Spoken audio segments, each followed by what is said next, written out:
Most business owners hire in the wrong order, and I think the natural instinct is just to add more people to do the thing, to sell the thing, to market the thing.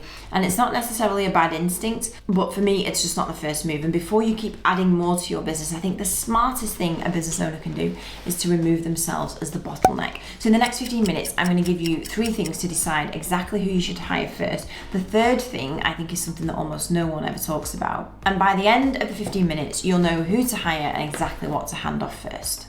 In my experience of speaking to, for sure, it must be thousands of business owners by now since 2008, I think the natural instinct for a lot of business owners is to add more people that are going to contribute to growth in the most common ways that we think of. So that might be selling the thing, generating more leads into the business, doing the thing that you sell. And whilst it's not a bad instinct at all, what also happens as a consequence of this is that you as the business owner become the bottleneck for everything that gets generated off all of this new activity, whether it's emails, whether it's opportunities, whether it's follow-up with quotes, whether it's customer service issues, like bigger businesses. And I'm not talking about super scale, even if it's like, you know, you've grown by 5%, 10%, you're going from 5K months to 10K months to 15K months. All of these stages of growth generate more. And in my experience, and what I did as well between I think 2014 and 2017, we add all of these people that generally spiral off the business owner. You end up like with 10 assistants off you doing different things, and we become like everything flows back to us, whether it's more emails, more admin, and we think it's okay, like, well, the business is growing and I'll pick it up and I'll figure it out in the evenings or I'll figure it out at the weekends. Most of us get stuck with, well, I want to keep pushing the growth. I don't want to hire someone to support me because I can handle it all and it's just a cost to the business. And on paper, that feels true, that someone to support you as the business owner feels like a cost, but it misses completely how the maths work in your value to the business. So the most important thing any business owner can do, and there's a podcast episode on this which I'll link to in the show notes, is to understand your hourly rate. And I don't mean what you charge out to clients if you have an hourly rate. I mean, what is it that you want to generate this year as revenue in the business? What do you want to earn? How many weeks do you want to work? How many hours in that week do you want to work? If you divide the amount you want to earn by the weeks, number of weeks, by the number of hours, you will get the hourly rate that you need to generate. And whether that's £100 an hour, 150, £1,000 an hour, like in so many cases, it will be north of £500 an hour that your hourly rate becomes. And so for me, the right first hire doesn't generate revenue directly in your business.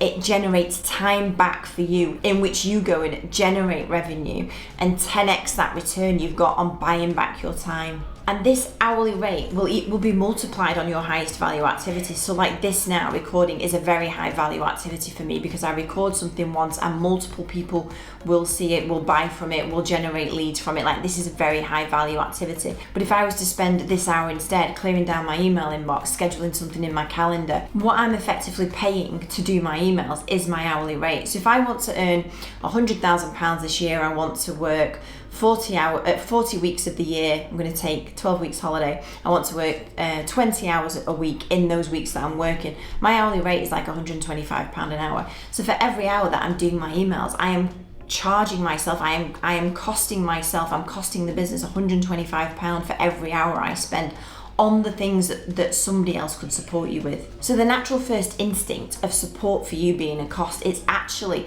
a multiplier on the hours you already have, and it is one of the fastest ways to leverage and generate the revenue that you want in the business. So I want you to imagine for a minute the version of your business where the emails get cleared down, the appointments get scheduled in your calendar, the follow-ups happen, the quotes get chased, and that's not just having a tidier business. That's having a business where you are now going to be focused on the highest revenue generating things, like the things that only you can do. That for me is the quicker path to a bigger business, making sure that you are not the bottleneck from the start. And honestly, I think it takes some bigger thinking to get on board with that, because our natural instinct is, well, it's going to be a cost. But if you treat your own time first as the most expensive thing in your business and doing everything you can to buy it back, to leverage it, to protect your time, that is going to be the quicker path to growth. I've just done it myself recently in April with Meta ads. So I started to learn them. I had a course that I was making my way through. I'm much more informed because I started to do this, but the time gap it was taking to implement them well, I actually just bought back that time on Upwork. And if you don't know Upwork, it's a place where you can find anybody to do anything you need at the level of experience that you want, at the price that you want. Like, there's so many people out there, you can find exactly what you need. I am constantly looking to how can I buy back my time, and so I'm more informed on meta ads now and I can make better decisions. But me doing that on an ongoing basis is not the best use of my time. I think what we should all be aiming for is how can we buy back the time that we have. So something I just want you to think about for a moment is how much growth in your business is sitting behind your to-do list. Like, if your to-do list was leveraged, you weren't the one doing it all, how much growth is sitting behind getting that out of the way so you can be hyper clear on the things that you do best. Step 2 in who you're going to hire next, and I think often overlooked. People get obsessed with the word saving time, but I don't actually think saving time is that appealing to a lot of business owners. Not everybody wants to work less. Most business owners love it when things are on fire, when you're moving fast, when there's a lot happening. So I think saving time is the wrong way to look at it, but opportunity lost, that for me is one of the biggest decision makers on who you hire next. So do you know when you're, as the business generates more activity and every email that needs to come through you, every decision that needs to come through you, every follow-up is coming off you. Yep, you might feel busy at that point, but it is definitely a hard ceiling on the business of what's possible. Because every hour that you are in the thing, in your emails, spending that £150 an hour for you to do your own emails, is an hour that you are not ringing up that contact that you met last year at the conference, is every hour that you are not messaging that person on LinkedIn that actually you would love to work with, is an hour where you are not just thinking about how you're going to get the next 10 customers into your business. And I have every single episode I do comes from personal experience. I very much like to talk about what's worked for me, what hasn't. And in 2024 particularly, when I was, and I've talked about this at great length, not firing in my business, I was kind of very much stuck in the weeds of not having the hard conversations, not making the quick decisions. There is one particular opportunity that I lost in that year, and it was about purchasing some customers from another business that would come across to ours because they were going to stop doing a particular service, and that didn't happen. And the one reason why it didn't happen is because I lost the opportunity because I was too stuck in the weeds rather than being hyper focused on only the things I could do. And I don't want that for you. And I just think, as much as we think we can do it all, just because we can do it all doesn't mean we should do it all. And if we start to do it all, you will lose opportunities that you could get to quicker, that you would spot. Like, I don't know if you ever open LinkedIn or open Instagram and you might see a business that you haven't noticed before, or somebody that's doing something that you could apply in your own business, and you think, oh, actually, that's a really great idea, I could do that. Those kind of things only come from having the time to be able to think and spend your time on the right things. And the more that you are in the thing, you are going to lose more opportunities. So for me, unblocking your time, leveraging it, and understanding I'm actually going to lose opportunities if I don't focus on myself first. It's the age-old adage, put your oxygen mask on first on the airplane before you help other people. It's the same thing in your business. Focus on buying back as much of your time as possible. Focus on continually leveraging it every single day. What's the new thing that somebody else can take? Because that, for me, is the unblocker to growth, to having a business you enjoy. So the second step to who you hire next is, what can we leverage from you? And the third thing to consider in who you should hire next, and I feel like this one never really gets talked about that much, is somebody with an opposing strengths and opposing skill set to you. I think quite often we can add people to the team that are like us, and that isn't helpful to a business owner. If you're anything like me, I love a good idea. My brain is full of 10,000 things we could do as a business. Ideas, I am absolutely full of. But my ability to take that idea and see it all the way through to the end is very, very low. I could count on both hands and both feet the amount of things in my Asana that I have started and done a bit of and got excited about, and it has sat there gathering dust. And I think it's the same for so many of us. Invariably, as business owners, we are starters. We are the ones that will get things to 50%, 60%. Like in 2023, I had the idea that we got asked about following up on leads a lot, so I created my follow-up service. I got together what I thought the bones of it should be.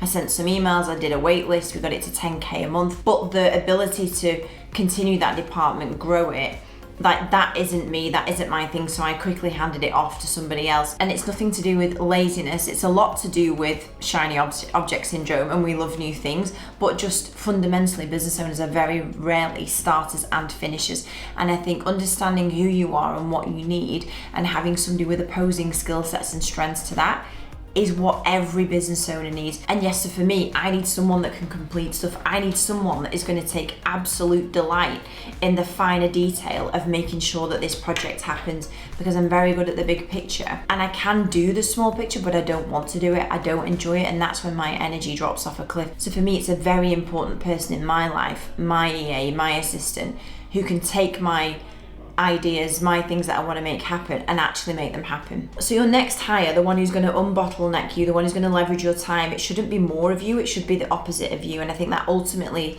lies in an implementer. And it's been talked about in Traction, Gino Wickman book, I think From Good to Great with Jim Collins. It's talked about like having someone that can take what you want to happen, and most often that lies in a really outstanding executive assistant. So I've got some really easy homework for you from this episode for the next week, and we have actually a productivity pad which I'll pop in the show notes that will help you do this. But just take a pad, take a pen, whatever, use your Apple Notes. I just want you to use your calendar. I think that's a really good way to do it as well. Put exactly in your calendar what you did hour to hour for the next week.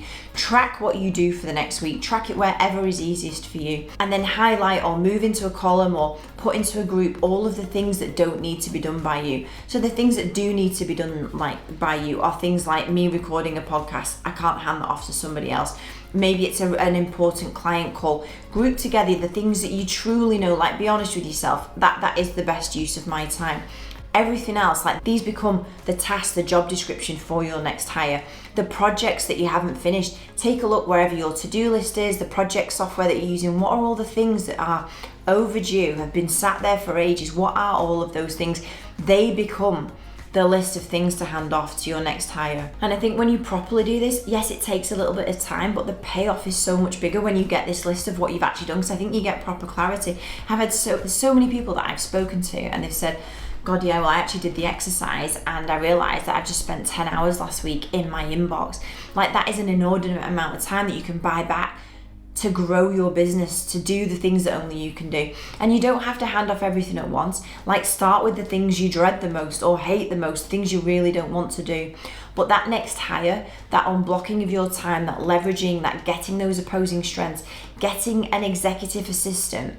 And I've done other YouTube videos as well to explain why I use the word executive assistant. Virtual assistant is wide. Like, there can be many different iterations of it. An executive assistant is going to be someone that's going to take the things, run with it, and make it happen without loads of instruction. I think that as the first hire to every business owner, and definitely your next hire if you don't have one, is one of the biggest unlocks. Like, getting that hire, whether it's employed, whether it's using a business like ours, like getting that hire nailed as someone that can really make you effective, it's game changing. Getting truly clear on unblocking your own time first and how important your time is. It's the most important resource your business has.